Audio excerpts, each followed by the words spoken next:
Alô você, o nosso vídeo já vai começar. Então, antes de começar, por favor, inscreva-se no nosso canal, curta e também ative o sininho para receber as novidades, tá bom?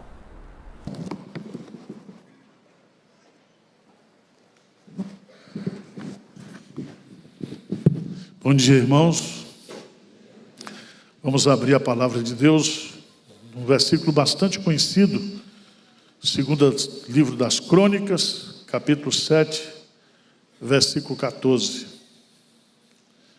Nós estamos hoje, se Deus assim nos permitir, iniciando a nossa sexta conferência de avivamento e reforma espiritual.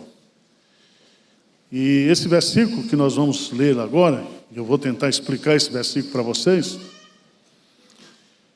é uma promessa de Deus para o seu povo, promessa de cura, de restauração espiritual.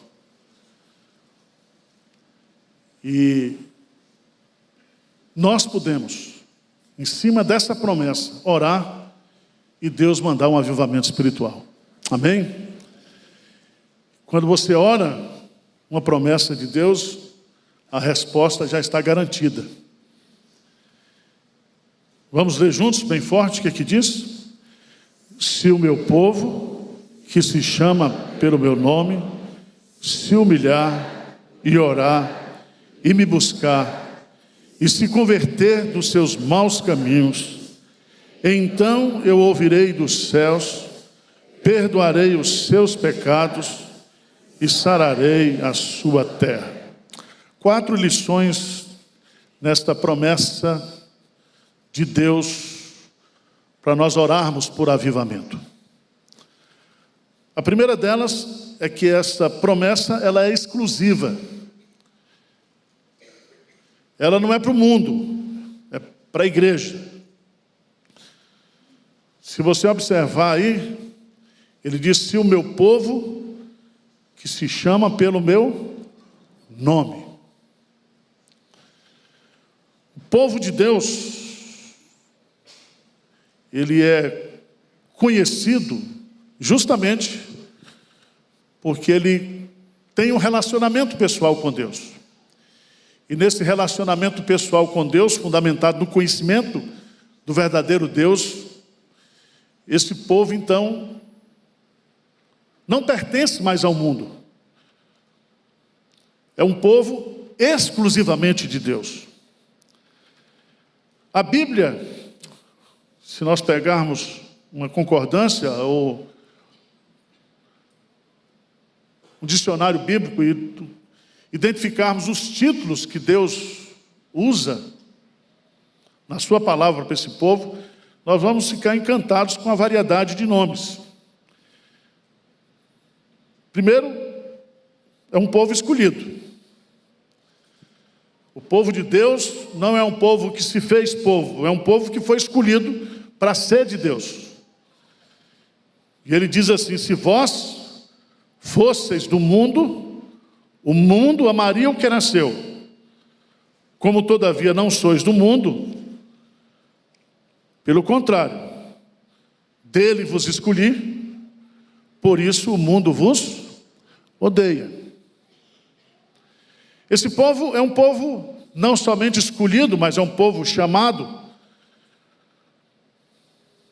Diz lá, Isaías 43:1, mas agora assim diz o Senhor que te criou, Jacó, e que te formou, Israel, não temas, porque eu te remi, chamei-te pelo teu nome, tu és meu. Um povo escolhido, um povo chamado, um povo amado. Jesus diz, João 15:9, como o Pai me amou, também eu vos amei, permanecei no meu amor. É o povo da aliança, é o povo das promessas. Deuteronômio capítulo 7, versos 9 e 10, diz: saberás, pois, que o Senhor teu Deus é Deus, o Deus fiel, que guarda a aliança e a misericórdia até 1000 gerações as que o amam, e cumpre os seus mandamentos, e dá o pago diretamente aos que o odeiam, fazendo-os perecer. não será demorado para com os que o odeiam, prontamente lhe retribuirá. É um povo enviado, assim como o Pai me enviou, eu também vos envio. É o povo protegido. É o povo protegido. Diz o próprio Jesus Cristo, aquele que o Pai me deu, ninguém pode arrancar da minha mão e das suas mãos. Nós estamos nas mãos de Deus, nós estamos nos braços de Deus. Nós somos o povo mais protegido do mundo. E a gente poderia citar outros títulos que a Bíblia usa, mas negativamente também. A Bíblia fala que o povo de Deus é um povo teimoso. Salmo 81, versículos 11 e 12, diz assim: mas o meu povo não me quis escutar a voz, Israel não me atendeu. Assim deixei-o andar na teimosia do seu coração. Siga os seus próprios o quê? Conselhos. Você é teimoso ou não? Então Deus diz que o seu povo é um povo teimoso, que não quer escutar a voz dele. Oséias capítulo 11, versículo 7, diz que o povo, nós como povo de Deus, o nosso coração é inclinado para o mal, principalmente quando nós estamos vivendo tempos de bênçãos, de fartura espiritual. Oséias capítulo 11, versículo 7, diz: porque o meu povo é inclinado a desviar-se de mim. Se é concitado a dirigir-se acima, ninguém o faz. É um povo que muitas vezes falta entendimento, porque o meu povo é gente falta de conselhos, e nele não há entendimento. É um povo rebelde. Isaías 30, versículo 9, diz assim: porque povo rebelde é este, filhos mentirosos, filhos que não querem ouvir a lei do Senhor. Enfim, nós podemos pintar um retrato, usando a palavra de Deus, para identificarmos como um povo abençoadíssimo, mas um povo difícil, um povo complicado. Um povo que dá muito trabalho para Deus.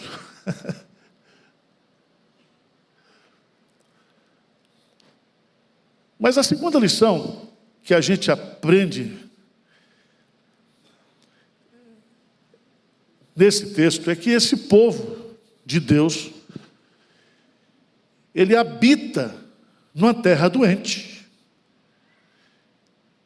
E esse povo pode cair e sofrer de enfermidades espirituais. O povo não acaba.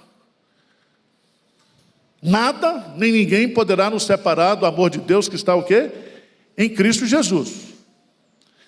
Mas nós podemos passar por crises, por enfermidades espirituais, por frieza espiritual. E é tão interessante porque o povo de Deus, enquanto povo de Deus, possui uma pátria superior. Mas esse povo habita numa terra de aflição, de lutas, de tentações, de provações.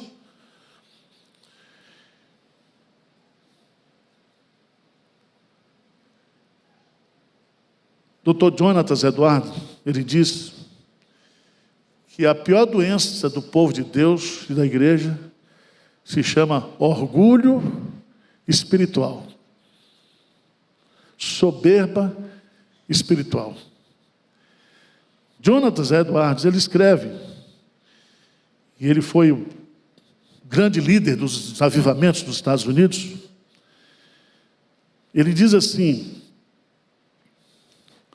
o orgulho espiritual é o mais destrutivo pecado do povo de Deus. A primeira e a pior causa do erro que prevalece em nossos dias é o orgulho espiritual. Ele é a porta principal através do qual o diabo influi no coração daqueles que são zelosos pelo avanço do reino de Cristo.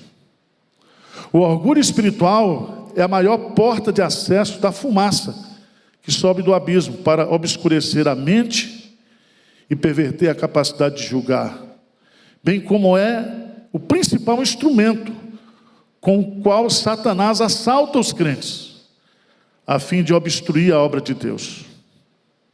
Ele diz assim, fechando: até que essa enfermidade seja curada, os remédios para curar todas as outras enfermidades são aplicados o quê? Em vão. Em outras palavras, ele diz: nós precisamos ser tratados dessa doença terrível chamada orgulho espiritual.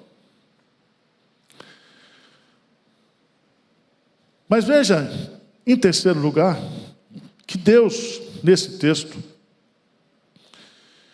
ele faz 4 exigências e promete 3 coisas. Quais são as 4 exigências que ele faz? Ele diz assim: se o meu povo, que se chama pelo meu nome, o quê? Se humilhar. Primeira exigência. Se humilhar. E se humilhar aqui é tomar uma decisão consciente e intencional. Há alguns imperativos. Humilhai-vos sob a poderosa mão de Deus, e no devido tempo Ele vos exaltará. A palavra humildade vem do latim humus, que significa solo fértil.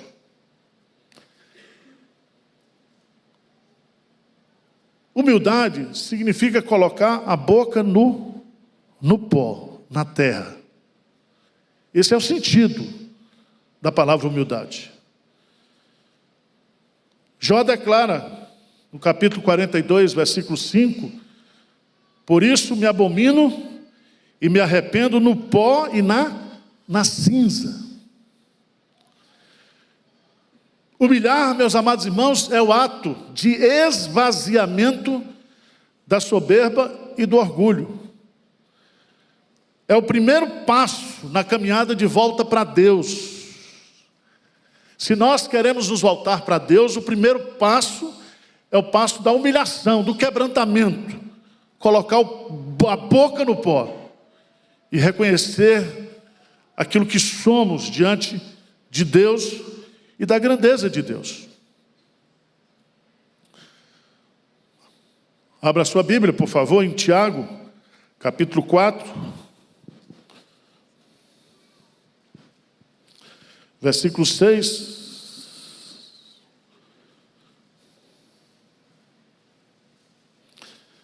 O que diz aí? Antes, Ele dá maior graça. Pelo que diz, Deus resiste aos soberbos, mas dá graça aos... Continue. Sujeitai-vos, portanto, a Deus, mas resisti ao diabo e ele fugirá de vós. Versículo 7, o que diz? Chegai-vos a Deus e ele se chegará a vós outros. Purificai as mãos, pecadores, e vós que sois de ânimo dobro, limpai o coração. Versículo 9. Afligi-vos, lamentai e chorai. Converta-se o vosso riso em pranto e a vossa alegria em tristeza. Humilhai-vos na presença do Senhor e Ele vos exaltará. Então, para que Deus mande um avivamento, para que Deus mande cura para nós, primeiro passo, humildade. Humilhação. Ele te declarou ao homem o que é bom. E o que o Senhor pede de ti? Primeiro, que pratiques a justiça, que ames a misericórdia e que andes humildemente com o teu Deus. Segundo lugar, segunda exigência, se o meu povo que se chama pelo meu nome se humilhar e orar. Só ora quem é humilde. Sabia disso? Por isso que quando você acha que resolve, você não ora. Diz, eu resolvo. Mas quando a boca esquenta e o problema vem, e a luta é grande, e você descobre que é incompetente, a primeira coisa que você faz é o quê? Orar. Orar é a maior declaração de incompetência do homem, da igreja. A oração é uma declaração de incompetência, de insuficiência, de carência. Orar é mudar. E a mudança começa no coração daquele que ora. Orar é renunciar à sua própria vontade, à sua própria competência, o seu próprio saber. Jesus é o maior exemplo. Diz o texto lá em Mateus 26, 42, tornando-se a retirar-se, orou de novo, dizendo, meu Pai, se não for possível passar de mim este cálice, sem que eu beba, faça-se segundo a tua o quê? Vontade. A oração é usada pelo Espírito Santo. Ele me convence a entregar a minha vida, a minha vontade, nas mãos de Deus. Vocês estão entendendo o que é oração?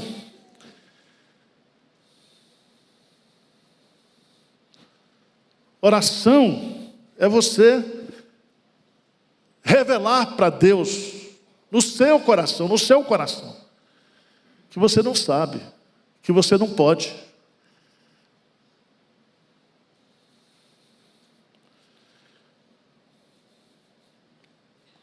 André Murray, ele diz, o Espírito me ensina a entregar a minha vontade ao Pai. Ele abre meu ouvido para esperar com grande mansidão e docilidade de alma pelo que o Pai tem dia a dia para falar e ensinar. Ele me revela como a união com o próprio Deus, como a rendição total à vontade de Deus, é a reivindicação do Pai, o exemplo do Filho e a verdadeira bem-aventurança da alma. Pense nisso. Se o meu povo, que se chama pelo meu nome, se humilhar e orar. Mas tem outra coisa. Qual o terceiro exigência aí que diz? E me buscar. Humilhação, oração e busca. E tem uma diferença entre oração e busca. Por que o próprio Deus faz essa diferença? Porque a oração é a disciplina espiritual. A busca é não somente a intensidade dessa busca, dessa oração, não somente a intencionalidade dessa oração, não somente o foco. Quando você busca, você corre atrás. Você corre atrás. O salmista diz, buscai o Senhor e o seu poder. Buscai perpetuamente a sua presença. A Bíblia fala lá, Isaías 29, 13, buscar-me-eis e me achareis quando buscar de todo o vosso o quê? Coração. Então a busca é intensa, é intencional. É resiliente, é perseverante. É como diz Jacó, não te largarei enquanto o Senhor não me abençoar.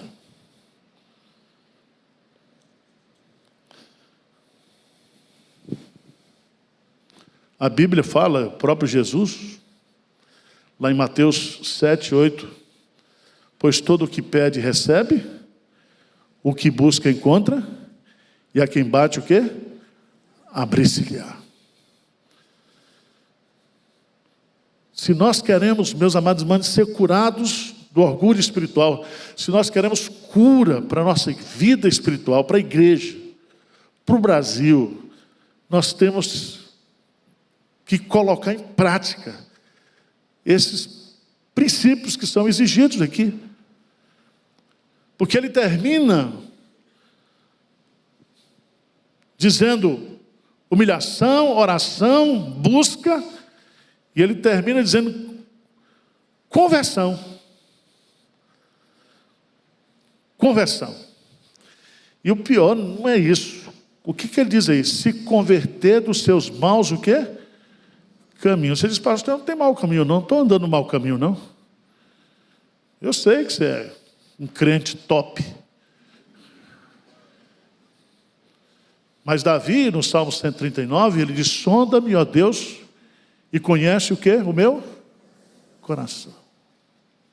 Vê se há em mim algum, e guia-me pelo caminho. Você não sabe quanta maldade existe no seu coração. Quão corrupto é o seu coração. E às vezes a gente está achando que aos olhos de Deus, por isso que Davi, sonda-me, Senhor, prescruta-me, Senhor, porque, meus amados irmãos, tanto pecado disfarçado na nossa vida, pecado disfarçado de coisa boa, de coisa bonita. E a soberba espiritual é uma coisa terrível dentro da igreja. Nós nos acharmos melhores do que os outros, nós nos acharmos que nós não precisamos de Deus, que nós não dependemos de Deus, que nós podemos resolver tudo do nosso jeito. Nós temos tecnologia, nós temos estratégia.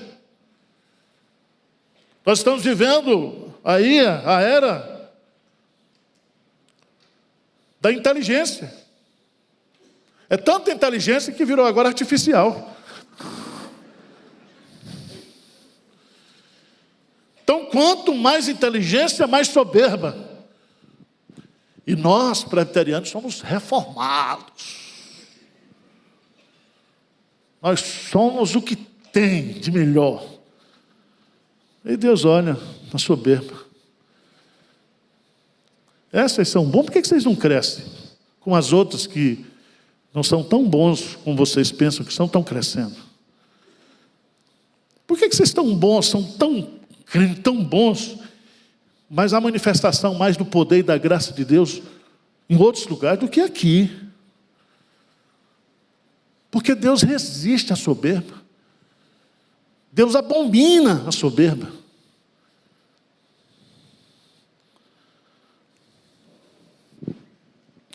A palavra conversão envolve mudança de pensamento acompanhada pela mudança de comportamento.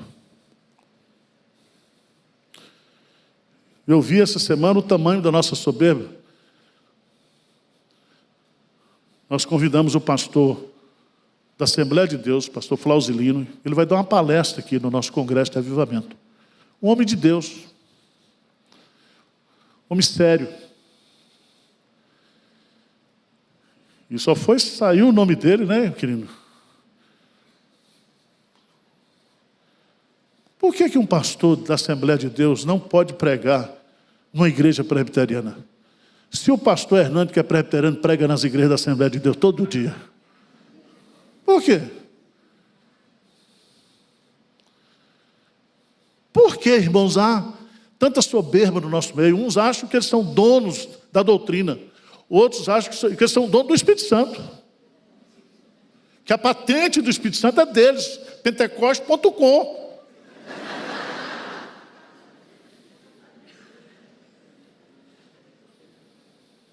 Soberba. O que está matando a igreja? Soberba. Soberba. Soberba de pastor, soberba de presbítero, soberba de crente. Soberba. Converter. E essa mudança só é possível pela influência do Espírito Santo.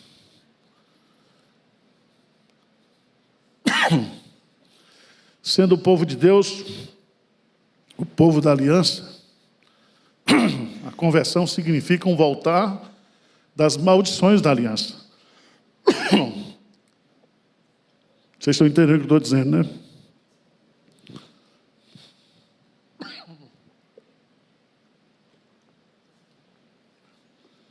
fazer merchandising aqui. Lá no Antigo Testamento tinha as bênçãos e tinha o que? As maldições. Do povo da aliança. Abençoarei os que te abençoarem. Bênção e maldição procede de Deus.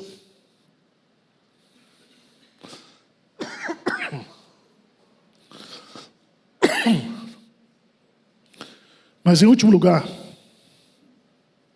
ele promete 3 coisas. Quais são as 3 coisas que ele promete aí?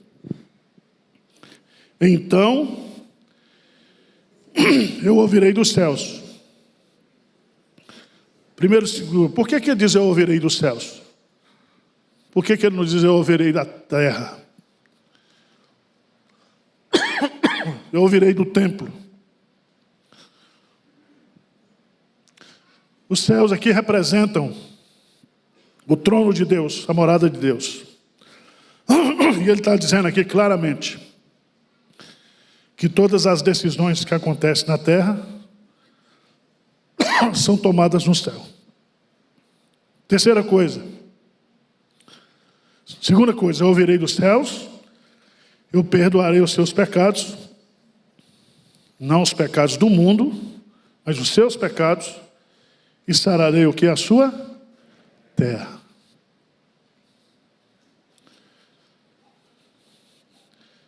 A nossa igreja vive um momento muito abençoado de crescimento, de prosperidade. Mas ao mesmo tempo a gente vive um perigo muito grande de soberba,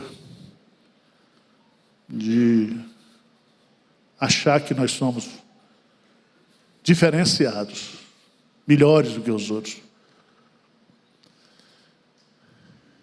Que se nós estamos crescendo é porque nós somos bons.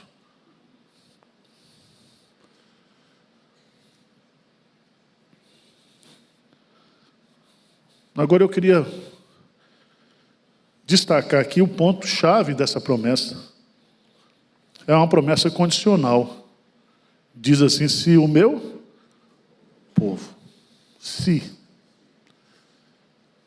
não quiser também, pode continuar do jeito que está. Se você está satisfeito com o que tem, então fica assim. Mas se vocês entenderem que a terra está doente, que vocês estão doentes, e que vocês precisam de cura, cura do céu, cura celestial. E Charles Spurgeon, ele diz, de uma forma tão brilhante, é que a palavra de Deus é como uma farmácia, e cada promessa de Deus é como se fosse um remédio, um medicamento ali na prateleira. Quando você toma uma promessa dessa farmácia, que é a palavra de Deus, você é curado, você é tratado. E você sabe que essas promessas foram feitas por Deus. Ele é o médico. É Ele que promete isso. É Ele que vai realizar isso. É Ele que vai nos restaurar. Restaurar.